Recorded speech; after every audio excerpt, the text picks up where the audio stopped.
আমাদের এই মিছিল নিকট অতীত থেকে অনন্তকালের দিকে। আমরা বদর থেকে উহুদ হয়ে এখানে এই শিবিরে এসে দাঁড়িয়েছি। আমাদের এই মিছিল নিকট অতীত থেকে অনন্তকালের দিকে।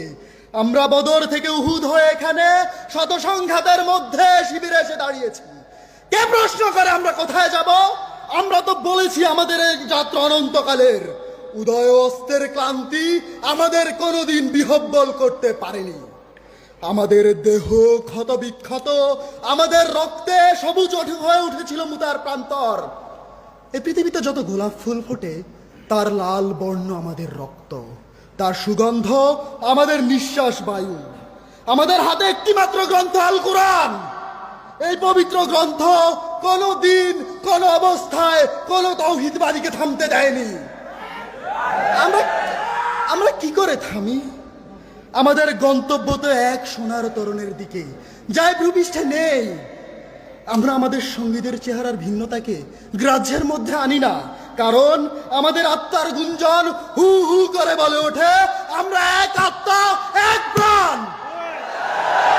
শহীদের চেহারার কোনো ভিন্নতা নেই, শহীদের চেহারার কোনো ভিন্নতা নেই। শহীদ আব্দুল মালেক, শহীদ মীর কাসেম আলী, শহীদ আবু সায়েদ, তারা সবাই এক।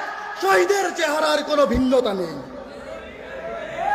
আমরা তো মায়ের উদর থেকে পৃথিবীতে পা রেখেছি শহীদ হওয়ার জন্য। আমরা আজন্ম এই মিছিলেই আছি, এর আদি বা অন্ত নেই। 1500 বছর ধরে সভ্যতাগুলোর উত্থান পতনে আমাদের পদশব্দ একটুও থামেনি। আমাদের কত সাথীকে আমরা এই পৃথিবীর কন্দরে কন্দরে রেখে এসেছি। তাদের কবরে ভবিষ্যতের গুঞ্জন একদিন মধুমাক্ষিকার মতো গুঞ্জন তুলবে। আমরা জানি আমাদের ভয় দেখিয়ে শয়তান নিজেই অন্ধকারে পালিয়ে যায়। আমরা জানি আমাদের ভয় দেখিয়ে স্বৈরাচার নিজেই দিল্লি পালিয়ে যায়।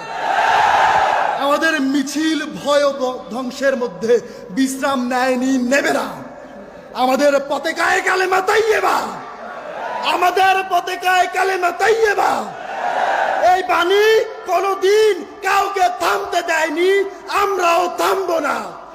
এই বাণী কোনদিন কাউকে থামতে দেয়নি, আমরাও থামবো না, আমরাও থামবো না। ধন্যবাদ।